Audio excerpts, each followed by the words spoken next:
अच्छा वही पूछ लेते हैं। ओरछा साहब, क्या कांतिलाल भूरिया कोई सवाल उठाने का हक नहीं है? उनका उनकी ये जिम्मेदारी भी नहीं है? एक नेतृत्व, एक जिम्मेदार नेता होने के नाते ये सवाल नहीं पूछ सकते हैं क्या? उसमें आसुरी शक्ति कहां आ गई?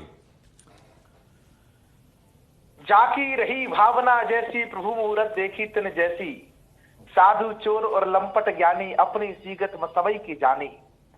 जो जैसा होता है वो वैसा दूसरे के बारे में सोचता है, लेकिन भारतीय जनता पार्टी का ने कोई चंदा वसूली का अभियान नहीं चलाया है।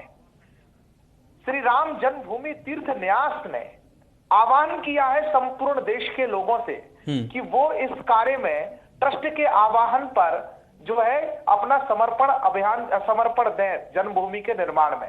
विश्व का सबसे अद्वितीय और अद्भुत और सबसे भव्य मंदिर का निर्माण होने जा रहा है, 500 वर्षों के संघर्ष के बाद होने जा रहा है। तो भारत का हर जनमानस का सहयोग उसमें अर्पित हो, इसके लिए निधि समर्पण अभियान चल रहा है और उसमें स्वागत है।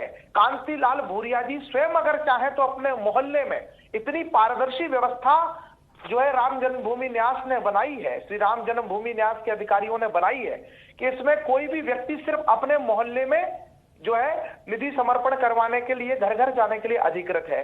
बहुत पारदर्शी व्यवस्था बनी है। चंदा ऊपर प्रश्न चिन्ह उठाने का अधिकार निश्चित रूप से ही सबको है, इसलिए ये व्यवस्था है संपूर्ण ट्रस्टों की कि वो जो है उसको वेबसाइट पर उस चंदे का हिसाब या राशि का हिसाब देख सकते हैं। जो भी संस्थाओं को दान मिलता है तो राम जन्मभूमि न्यास की वेबसाइट पर भी सारा हिसाब किताब रहेगा, खूब देखें। लेकिन यहाँ तो ये राम भक्तों का जो टोला जो अपना समय दान कर करके हर घर में शंखनाद करते हुए जा रहा है, इनको समस्या ये नहीं है कि जो है ये चंदा हो रहा है या क्या है। समस्या ये है कि जो इनका गजवाए हिंद का जो एजेंडा था इनकी पार्टी का, वो पूरा नहीं हो पा रहा है। इस्लामीकरण, जिहादीकरण, इस देश के अंदर तुष्टीकरण नहीं हो पा रहा है।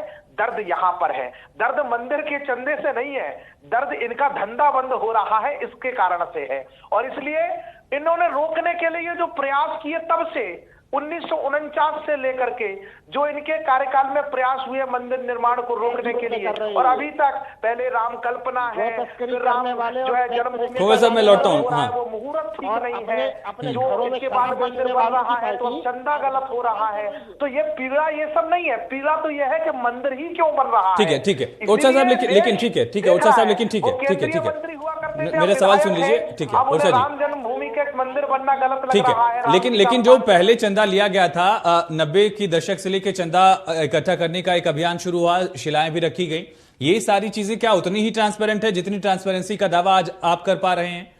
क्योंकि चंदे को लेकर तो सवाल लगातार उठा है, कांग्रेस इसको लेकर लगातार मुद्दा बनाती रही है कि पहले जो चंदा लिया गया था उसका क्या हुआ, उससे मंदिर क्यों नहीं बन रहा है, वो चंदा कहां गया, किसके घर है? राम पर सवाल उठाते रहे आयुष जी, वो राम भक्तों पर नहीं उठाएंगे ऐसा कैसे सोचा जा सकता है? यही तो वो निर्मोही लोग हैं। लेकिन यह देश और यह समाज निर्णायक की भूमिका में रहता है। समाज तो कहता है जाको प्रिय ना राम विदेही तजिए ताहे कोटि बैरी सम यद्यपि परम सने ही। और इसी राम जी के विरोध के कारण आखिरकार समाज ने कांग्रेस रूपी कलंक को धोई दिया। नहीं ओरछा साहब, जो मेरा सवाल था कि जो पहले चंदा इकट्ठा किया गया था वो चंदा भी क्या उतनी ही ट्रांसपेरेंसी के साथ अभी है? उसको भी जो जानकारी उसकी पब्लिक डोमेन में है या नहीं है? आयुष जी, पूरी पारदर्शिता के साथ ट्रस्ट के पदाधिकारी वो लोग हैं जिन्होंने पूरा जीवन इस निर्माण में दिया है। अधिकांश पदाधिकारियों का तो कोई वंशज भी नहीं है, कोई परिवार का जन नहीं है। आप उनकी निष्ठाओं पर अगर संदेह कर रहे हैं, आप जिन नित्य स्वामी नित्य गोपाल दास जी महाराज जी का शुभ नाम असम्मान के साथ ले रहे थे, नित्य जो है हमारे विवियन जी, मैं उनसे विनम्रता से कहना चाहता हूं कि उस ट्रस्ट के अध्यक्ष वही है। मैं आपके चैनल के माध्यम से इस पूरे अभियान का जो निधि समर्पण अभियान चल रहा है उसकी जानकारी भी देना चाहता हूं। 10-10 रुपया से लेकर के और 5,000 रुपए तक के रसीदों की व्यवस्था की गई है। 1,000 रुपए का कूपन है, 5,000 रुपए के हैं और उससे ऊपर रसीदें हैं। ये जो व्यवस्था की गई है इसमें एक जो है QR कोड है। कोई भी व्यक्ति अपने मोबाइल में QR कोड से देख सकता है कि यह रसीद ओरिजिनल है कि नहीं है। एक एक कूपन 10 रुपए के कूपन पे भी पूरी पारदर्शी व्यवस्था ट्रस्ट की तरफ से की गई है। देश में कुछ नकली लोग, जैसा आप जयपुर के बता रहे हैं, जिन्हें ट्रस्ट ने बोला भी नहीं है, जिनके पास ट्रस्ट की रसीदें नहीं है, वो स्वयं पैसा इकट्ठा करके हम देंगे, पहुंचाएंगे, ऐसी बातें कर रहे हैं। पर जहां तक हम लोगों की बात है, या जो समाज के राम भक्त निकले हैं इस अभियान में जो है ट्रस्ट के आह्वान पर, ठीक है, मैं खोंगर साहब से इसका जवाब दूंगा, लेकिन ओरछा साहब ऐसा तो नहीं है कि बीजेपी खुद को मंदिर मूवमेंट से अलग कर ही नहीं पाती है। मैं हूं। हाँ, ओरछा साहब ऐसा तो नहीं कि बीजेपी खुद को मंदिर मूवमेंट से अलग नहीं कर पाती है, और यही वजह है कि मंदिर से जुड़ा कुछ भी होता है तो सवाल बीजेपी पर भी उठने लगता है। मैं चाहूं कि मैं भोपाल में किसी से चंदा या निधि समर्पण करवाऊं तो ये मैं अधिकृत नहीं हूं।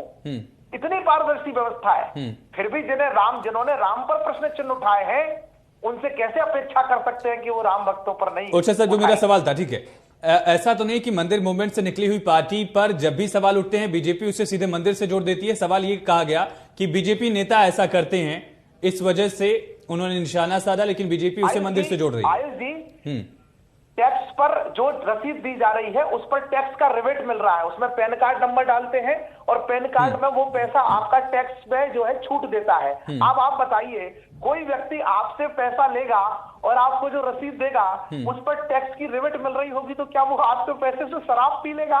ये तो मैंने कहा कि दर्द उन्हें पैसे से है ही नहीं, उन्हें पता है पारदर्शी व्यवस्था है, उनको बताने की आवश्यकता। ठीक है, मैं लौटता हूं ओरछा साहब। जीवन